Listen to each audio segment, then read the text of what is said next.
Reason बने कि आपने इस कारोबार का इंतखाब किया? इसके अलावा भी तो बहुत से कारोबार हैं। तो आपने कितने इन्वेस्टमेंट में ये कारोबार स्टार्ट किया था? किसी को स्टार्ट करना है ना तो वो मार्च के अंदर काम स्टार्ट कर ले। तो सर जी, एम्प्लॉय को आप किस तरह से मैनेज करते हैं कि वो सुस्त रवि का शिकार नहीं होता? अस्सलाम वालेकुम viewers, welcome back to our channel. मेरा नाम मोहम्मद सलेमान है। इस तरह से हमारा मकसद है कि हम कारोबार के रिलेटेड वीडियोस बनाते हैं। तो इसी तरह से आज हम आए हैं आइसक्रीम के पार्लर पर। तो आपके साथ तमाम तफसीलात शेयर करेंगे इसी बिजनेस के रिलेटेड। और अगर आप में से कोई बंदा इस कारोबार को स्टार्ट करना चाहता है तो हमारी वीडियो के साथ जुड़ा रहे। तो बिना टाइम वेस्ट किए चलते हैं कारोबार के ऑनर की तरफ और तमाम तफसीलात शेयर करते हैं इसी बिजनेस के रिलेटेड। Let's go. ये तो व्यूअर्स, ये हैं हमारे ऑनर वॉफल्स के। तो अस्सलाम वालेकुम सर, क्या हाल है? वालेकुम सलाम, अल्हम्दुलिल्लाह मैं ठीक ठाक। आप बताएं, आप ठीक है? मैं भी ठीक, अल्लाह पाक का शुक्र है। तो सर जी, आपसे क्वेश्चन करना शुरू करें? जी जी जरूर। तो सर, आपसे पहला सवाल है कि क्या रीजन बने कि आपने इस कारोबार का इंतखाब किया? इसके अलावा भी तो बहुत से कारोबार हैं। फर्स्ट ऑफ ऑल, ये जो कारोबार है ये हमारी एक कजन्स की एक प्रॉपर चेन है, ठीक है, जिसमें कोई अराउंड अबाउट 17-18 ब्रांचेज हैं सेम नाम से, और वो हम सारे कजन्स मिलके चला रहे हैं। तो मेरे शुरू करने से पहले ऑलरेडी कोई तकरीबन 15 ब्रांचेस थी जो कजन्स ऑलरेडी चला रहे थे। तो मुझे उनके काम ने मोटिवेट किया, मैंने उनको देखा करते हुए, तो अच्छा काम था। तो इसलिए मेरा माइंड यही बना कि मैं भी इसको स्टार्ट करूं, तो तब मैंने इसको स्टार्ट कर लिया। यानी अभी आपके कजन्स हैं तो आपके साथ कनेक्टेड ही, यानी टोटल 17 ब्रांचेस हैं। जी जी, ठीक हो गया, माशाल्लाह सर। तो सर, आप इस कारोबार को स्टार्ट करने से पहले क्या करते थे? इस कारोबार को स्टार्ट करने से पहले मेरा कोई सच प्रॉपर काम नहीं था। पहले मैं जॉब करता रहा, फिर मेरे फादर हैं, उनकी वर्कशॉप है, गैराज है गाड़ी का, तो मैं उनके साथ टाइम स्पेंड करना शुरू हो गया। तो देन मैं इस काम की तरफ आया, देखा कजन्स की शॉप पर जाकर बैठा, देखा तो मुझे अच्छा लगा। तो फिर मैंने अपने फादर से बात की और मैंने फिर स्टैंड ले लिया, मैंने कहा कर लेना चाहिए काम। ठीक हो गया। तो सर जी, आपने कितने इन्वेस्टमेंट में ये कारोबार स्टार्ट किया था? इन्वेस्टमेंट वेरी करती है आपके एरिया के हिसाब से और आपकी शॉप के हिसाब से। अगर आप ये तो एक सिंपल सी हमने एक शॉप बनाई हुई है, तो इसमें प्रॉपर फिटिंग नहीं है, एसी वगैरह नहीं लगा हुआ। तो इस तरह की शॉप बनाने के लिए भी आपको अगर तो आप काम अच्छा चलाना चाहते हैं तो आपको 2 मिलियन चाहिए। ठीक है, तो यानी आपने डायरेक्ट इसी सेटअप से स्टार्ट किया था या आपने पहले स्मॉल सेटअप लगाया था? मेरा यही स्टार्टअप था। स्टार्टअप यही था। और सर, आपने कब लगाया था, मतलब कितना? मुझे 1.5 साल हो गया। तो पिछले रमजान में, जो एक रमजान गुजरा है, इससे पिछला रमजान था, तो उससे कुछ दिन पहले मेरा ओपनिंग की थी मैंने। तो सर, ये आपने एक्सपीरियंस कहाँ से हासिल किया था?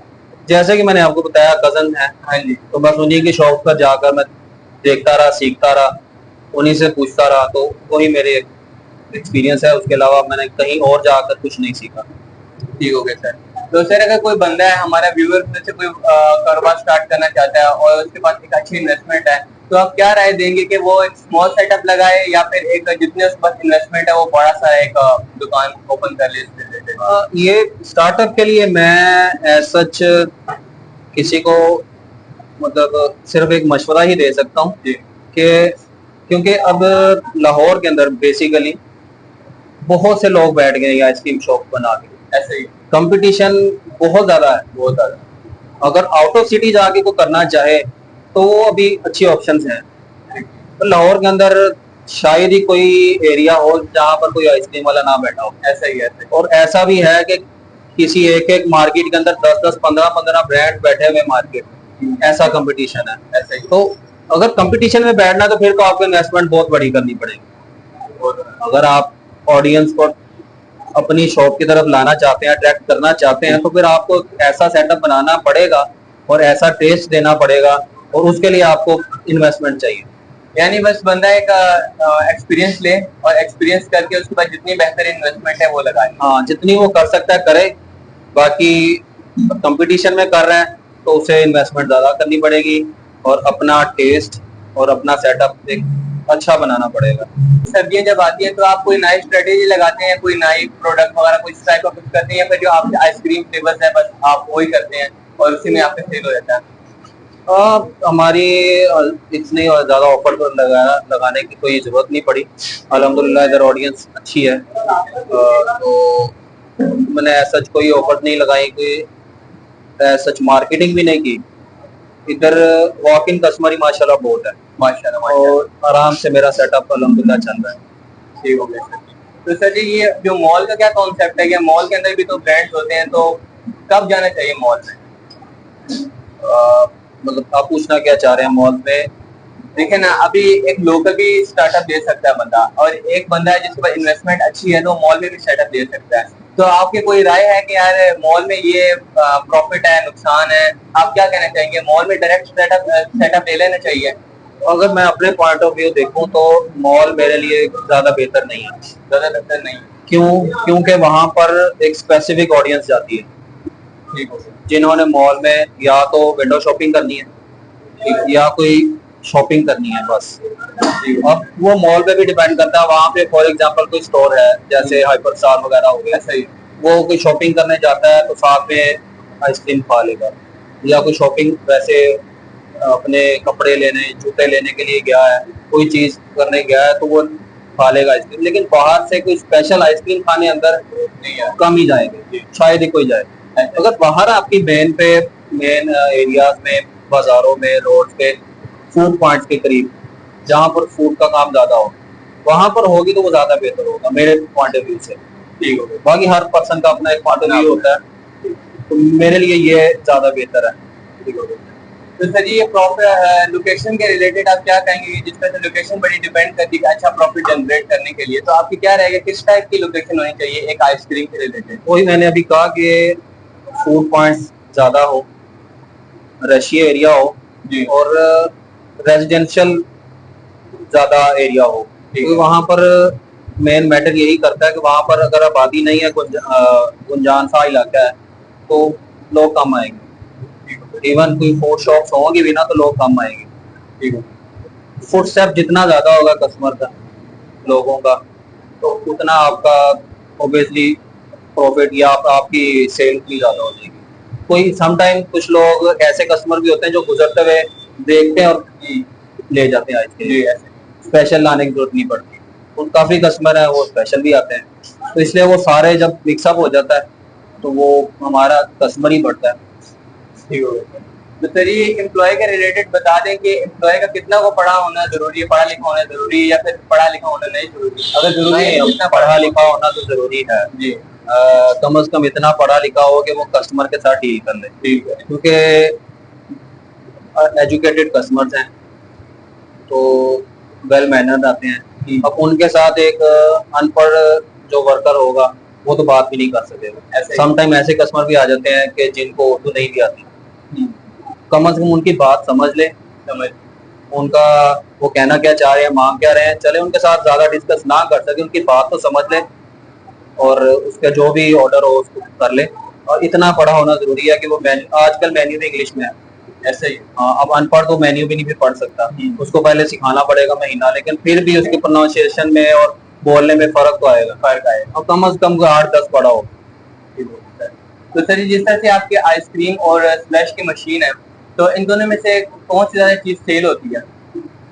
ये समटाइम ना एरियाज पे डिपेंड करता है। कुछ एरियाज के अंदर स्लश की अच्छी सेल होती है, लेकिन जिस एरिया में मेरी शॉप है वहां पर ही मेरी आइसक्रीम की सेल ज्यादा है।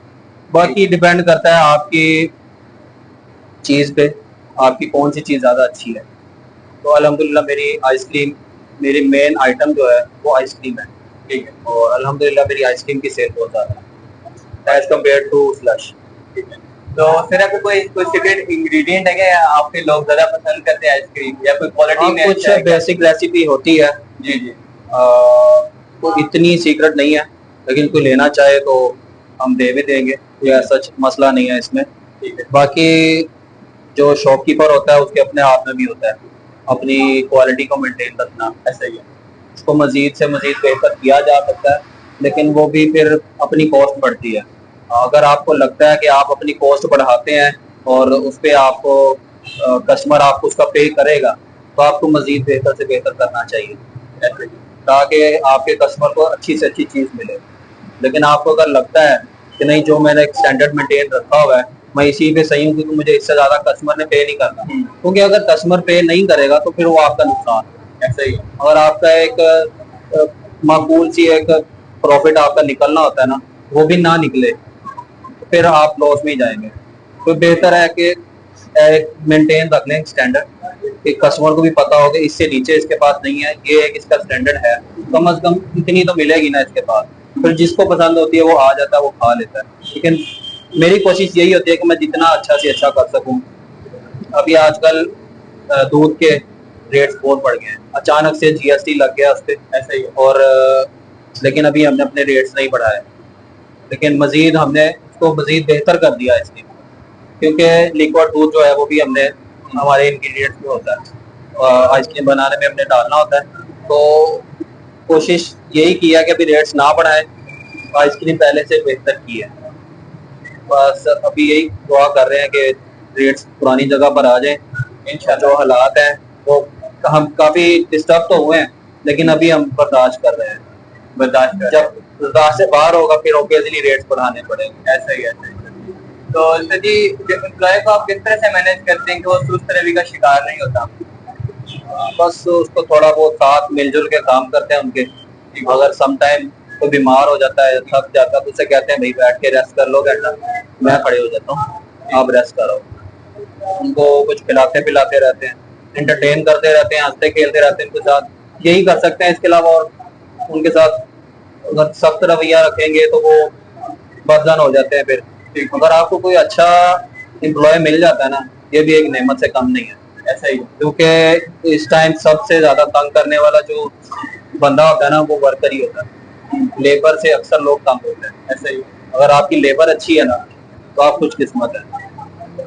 ये एक मेन चीज है आपके कारोबार को चलाने में। अगर आपकी लेबर ही आपको तंग करे जा रही है, कभी भाग जाती है, बदलते रहते हैं बार बार, लेबर को चेंज करना भी अच्छा नहीं होता। ऐसा ही, तो ये भी एक नेमत है। इसलिए अगर कोई अच्छा मिल जाए तो उसके साथ अच्छे ही बन के रहे तो ज्यादा बेहतर है। यानी आप ये कहते हैं कि कॉम्प्रोमाइज के साथ काम किया जाए, दोस्ती वाला माहौल रखा जाए। सही है। ठीक हो गया सर। सर आपने अपने प्राइसिंग को किस तरह से रखा हुआ है कि ये लोकल मार्केट की जो प्राइसिंग है आपने इस तरह से रखा है, या फिर आपने कोई सोचा वगैरह कि यार इसकी ये प्राइस होनी चाहिए, इसकी ये प्राइस होनी चाहिए? कुछ थोड़ा सा लोकल मार्केट को भी देखा है हमने, लेकिन साथ साथ हमने अपनी कॉस्टिंग को भी मद्देनजर रखा हुआ है। ठीक है कि उसमें से हमारा भी कुछ मार्जिन निकले, उसी हिसाब से हम अपने मिनिमम रेट और मैक्सिमम रेट को मेंटेन रखा हुआ है। उसी के हिसाब से हमारी प्राइसिंग हुई है, ताकि हमें भी कुछ बचता रहे और कस्टमर को भी कुछ चीज़ अच्छी मिलती रहे। ठीक हो गया सर। तो सर जी, आपका स्लश और आइसक्रीम है, तो इसके अंदर आपका जो बेस्ट फ्लेवर कौन सा है? हमारे पास दो ही फ्लेवर्स होते हैं आइसक्रीम में, चॉकलेट और वनीला। जी। उसके साथ साथ हमारे पास टॉपिंग है। टॉपिंग के अंदर ऑप्शन काफी है, जो कस्टमर को पसंद आए हम वो वाली टॉपिंग कर देते हैं। काफी टॉपिंग है हमारे पास ऑप्शन। तो बेसिक आइटम हमारी वनीला और चॉकलेट बेस ही है, इसके अलावा हमारे पास फ्लेवर नहीं है। बाकी स्लश के अंदर काफी फ्लेवर हैं, सारे ही अच्छे हैं। वो भी डिपेंड वही करता है ना, जिस शख्स को, कस्टमर को जो सा फ्लेवर अच्छा लगता है वो वही लेता है। बाकी हॉट सेलिंग तो स्लश के अंदर ब्लूबेरी है। ठीक, छोटे से छोटा बच्चा भी आएगा तो वो भी कहेगा ब्लू स्लश लगा दो, उसको नाम आए या ना आए, उसने कहना ब्लू लगा दो। ठीक है। बड़े कस्टमर्स भी आते हैं तो वो भी कहते हैं ब्लूबेरी पीना अच्छा है। आपका ये रेंट कितनी है इस दुकान का? इस दुकान का तो काफी रेंट है। मैं इस टाइम 60,000 रुपये इसका रेंट पे कर रहा हूँ। बाकी ये भी डिपेंड करता है एरिया पे। अगर आप बहुत रशी एरिया या कोई ऐसा एरिया चूज करते हैं, लाइक DHA है, कैंट कैंट वाला एरिया आ जाता है, या कोई भी ऐसा एरिया, वहाँ पर तो बहुत ज़्यादा रेंट्स है। तो यहाँ पर बस एक क्या, मैं कंपेयर करूँ एरियाज को, तो ये दरमियान में ही आ जाता है कि मेरा 60,000 वैसे है रेंट मेरी शॉप का। ठीक हो गया सर। तो सर जी, आपका मंथली प्रॉफिट क्या है? ये भी डिपेंड करता है आपकी सेल पे। जितनी ज्यादा आपकी सेल होगी, आपका प्रॉफिट मार्जिन बढ़ता जाएगा। आप भी इस चीज को समझ सकते हैं। अब कुछ स्पेसिफिक खर्चे होते हैं जो कि हमने मंथली निकालने ही निकालने हैं। ऐसे ही, इसमें रेंट हो गया, लड़कों की सैलरीज हो गई, उनका खाना पीना, अकोमोडेशन है उनकी, ये बेसिक चीजें, बिजली के बिल है जो आजकल सबसे ज्यादा है। जी, ऐसा ही है, बहुत ज्यादा है। तो ये सारी चीजें निकालने के बाद फिर हमारा जो मटेरियल यूज होता है आखिर उस मटेरियल को यूज करके बना के सेल करेंगे तो वही आएगा ना, तो फिर उसके मटेरियल का खर्चा आ जाता है। ये चीजें बेसिक खर्चे निकालने के बाद आपकी सेल पर आना शुरू होती है कि आपको क्या बच रहा है क्या नहीं बच रहा। तो ये जितनी ज्यादा आपकी सेल होगी आपका प्रॉफिट मार्जिन बढ़ता जाएगा। वैसे इसका अगर एक हिसाब लगाएं तो आप 30%, 25 to 30% आप प्रॉफिट बना सकते हैं। ठीक हो गया। तो सर ये आप मशीन के रिलेटेड कुछ बताएंगे, ये बिजली का क्या सीन है, कितनी बहुत ज्यादा बिजली खाती है, क्या सीन है? अरे बिजली तो खाने वाला हिसाब ही है इनका। ऐसे ये कंप्रेसर्स लगे हुए हैं इनमें, 2-2 टन के कंप्रेसर हैं। तो अब आप इसी से अंदाजा लगा सकते हैं कि आपके घर में 2 टन का एसी लगा हो और वो 5-6 घंटे, कम से कम 5-6 घंटे लगातार चले तो आपको क्या बिजली का बिल आएगा? फिर तो ज्यादा है। हाँ जी, आजकल 1 टन का या 1.5 टन का अक्सर घरों में एसी लगा होता है और बिजली के बिल कहाँ पहुंच जाते हैं। और ये 2 टन के हैं तो वो समझ लें 2-2 टन के ये 3 एसी चल रहे हैं, 3 मशीनें इस टाइम, 3 एसी चल रहे हैं। तो बिजली के बिल कहाँ पहुंच जाएंगे? फिर बाकी लाइट्स हैं, फ्रिज है, फ्रीजर है, ये सारी चीजें हैं। तो सर जी हमारे व्यूअर्स में से अगर कोई बंदा ये कारोबार स्टार्ट करना चाहता है तो आप उसके रिलेटेड क्या मशवरा देना चाहेंगे? अगर कोई कस्टमर, आपके व्यूवर्स में से कोई शख्स ये कारोबार शुरू करना चाहता है तो हम उनकी हेल्प कर सकते हैं। अगर वो करना चाह रहे हैं तो वो हमसे डायरेक्ट भी कांटेक्ट कर सकते हैं या आपके थ्रू भी हमारे साथ कांटेक्ट कर सकते हैं। इसमें जिस टाइप की भी उन्हें हेल्प चाहिए होगी हम हाजिर हैं। ये जैसा कि मैंने आपको शुरू में ही बताया था कि हमारी एक प्रॉपर चेन है, उस चेन के अंदर हमारे कुछ कजन हैं जो खुद ये मशीन बना रहे हैं। ठीक, हमारी मशीन की भी मैन्युफैक्चरिंग अपनी है।